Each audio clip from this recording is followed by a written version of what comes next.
कितना फर्क आ गया जी। पूजा कभी बैठकर नहीं होती है,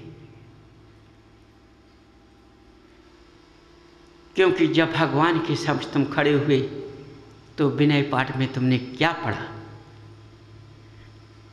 जी। हमको खड़े हो पूजन करना है। पहले राजा लोग परिवार सहित जिनालय जाते थे जी। परिवार सहित जिनालय जाकर पूजन करते थे।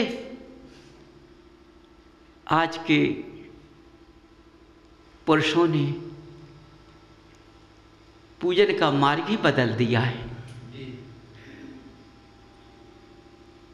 विद्वानों ने मार्ग बदल दिया है। स्वयं देखते हो, जान रहे हो, स्वयं देख रहे हो कि आज जोड़ी का सिस्टम चला गया है। पहले मनुष्य बिना जोड़ी के कुछ नहीं करता था। आज कहाँ पहुँच गया है। आज पुरुष की पत्नी हाथ में नहीं है, पत्नी का पति हाथ में नहीं है। समझो, दोनों एक दूसरे के विपक्ष चलते हैं। यदि रास्ते में चलते हैं तो कैसे रास्ते में चलते हैं? धर्म मार्ग के रास्ते में एक नहीं रहती हैं। कौन से मार्ग में एक रहती हैं? घूमने चलो, पिकनिक मनावी चलो, बाजार घूमने चलो, ठेले पे दोनों बैठकर खाओ। लेकिन यदि जिनालय की बात हो जाए तो देखो, हमको शर्म लगती है। तुम ही पूजन कर लेना, हम तो नहीं आएंगे तुम्हारे साथ, अकेले कर लेंगे। वो तो जब पत्नी को पति के साथ में पूजन शर्म लगती है। जब ठेले पे छाछ खाई थी जब शर्म नहीं लगी थी, बाजार घूमने गई जब शर्म नहीं लगी, पिकनिक मनाने गए जब शर्म नहीं लगी, तो देखो जहाँ अच्छा माहौल होता है वहाँ शर्म लगती है, जहाँ माहौल अच्छा नहीं होता है वहाँ शर्म नहीं लगती है। माने जहाँ लज्जा का आभूषण होता है वहाँ शर्म लगती है, और जहाँ आभूषण नहीं होता है लज्जा का वहाँ शर्म नहीं लगती है। कितना अंतर आ गया आज के मनुष्यों के ज्ञान के अंदर। आज ज्ञान कहाँ जा रहा है? चारों तरफ देखो, माने मनुष्य, क्या कहूँ, मनुष्य को कितना ही समझाया जाए,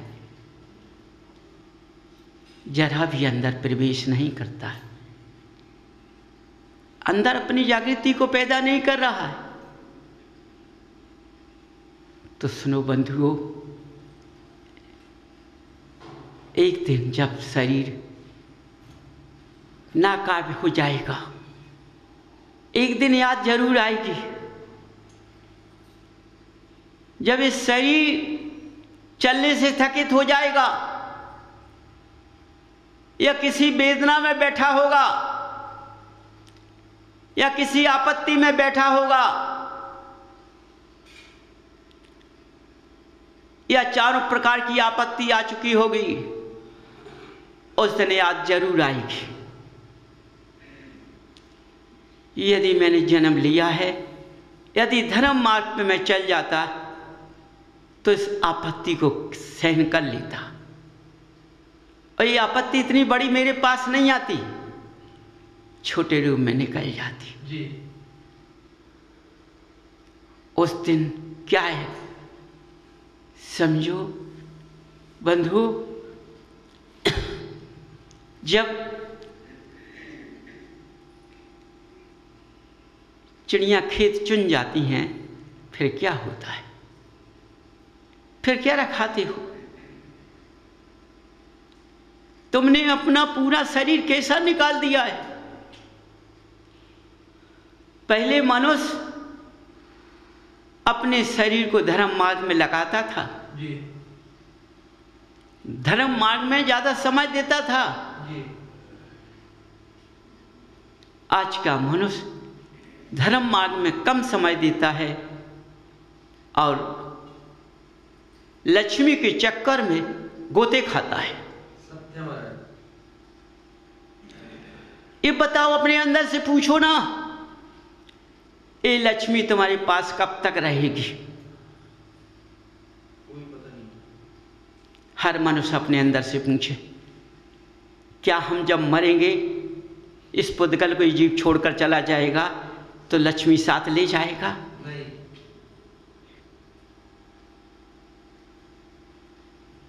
अपने गृहस्थ जीवन के किसी भी वस्तु को, किसी द्रव्य को यदि जिस जीव साथ ले जाए तो बता दो।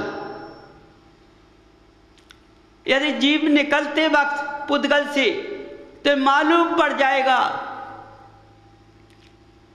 कि हमारा जीव निकल रहा है, तो ये भी बता दो। नहीं पड़ता है किसी को। समझो, कब निकलना है ये कोई पता नहीं जी। समझो, अपने ज्ञान की चक्षु को जगाओ कि हमें कमाई किसकी करना है। आज हम किसकी कमाई कर रहे हैं? हमने जन्म क्यों लिया? इस भरत भूमि पर जन्म क्यों लिया?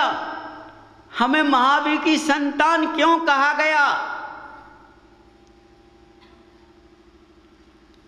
बंधु, इसलिए कहा गया महावीर की संतान कि तुम महावीर के नाम को नहीं डुबाओगे, इसलिए महावीर की संतान कहा गया।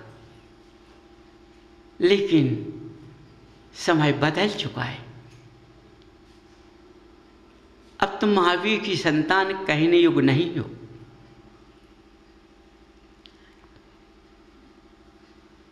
आज कैसे हो तुम?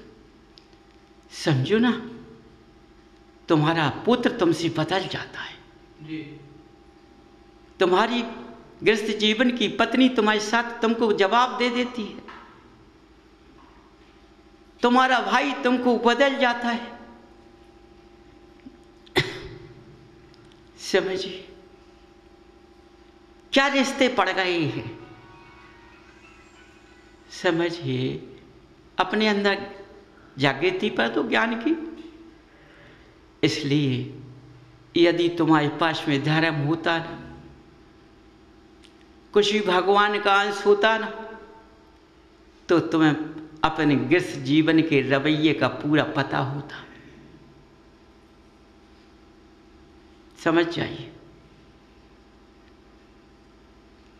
कि ये अज्ञानी है, इसलिए कर रहा है। हम ज्ञानी होते हुए ऐसा क्यों करें? जी। लेकिन आज चारों तरफ देखो, इस जिनवाणी को किसने बांटा है?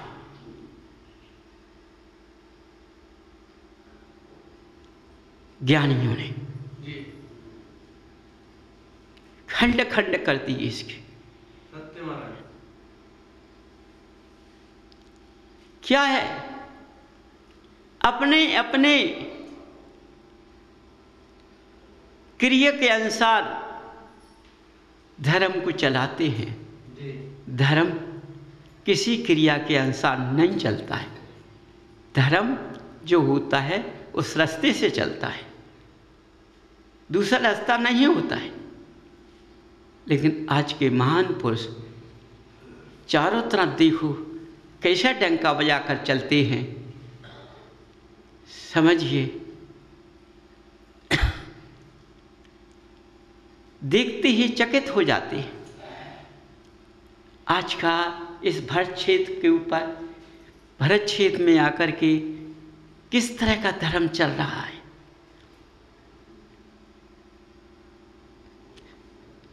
स्वयं देखो, अपनी आंखों से, अपने नेत्रों से देखो।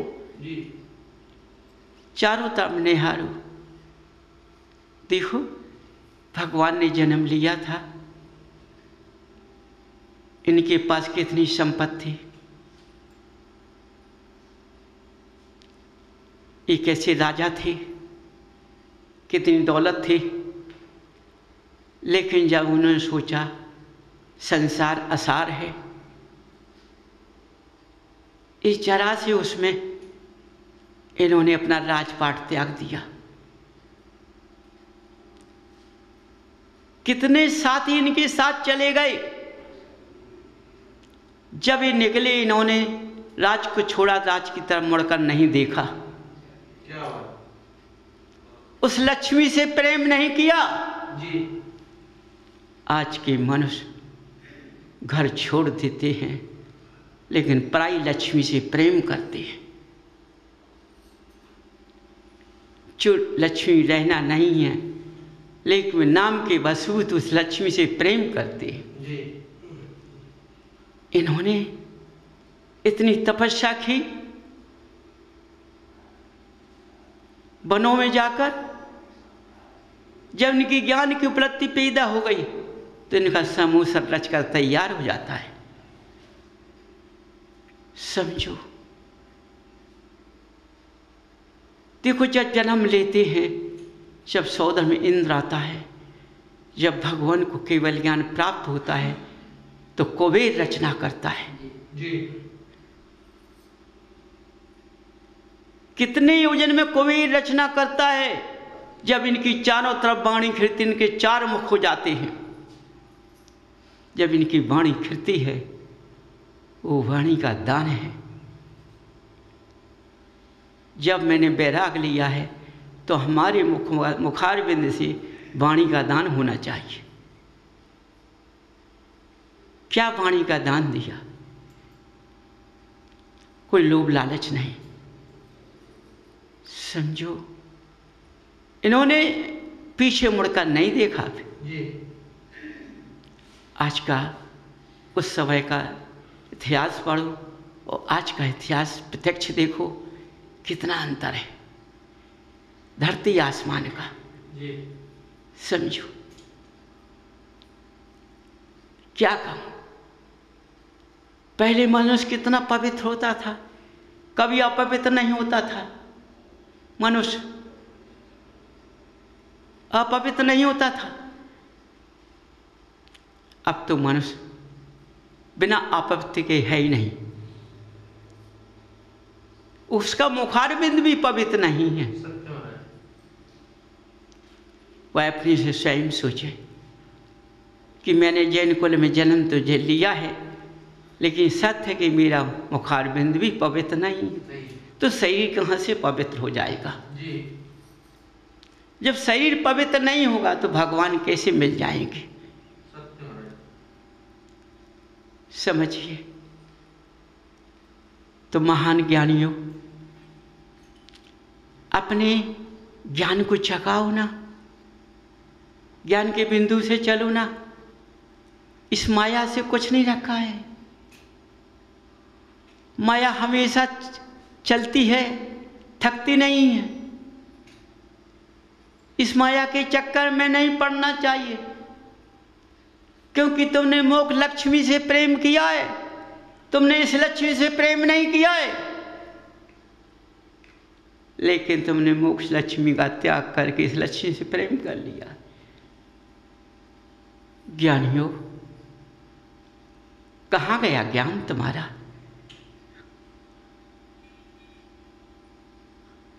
अपने अंदर से विचार करो ना।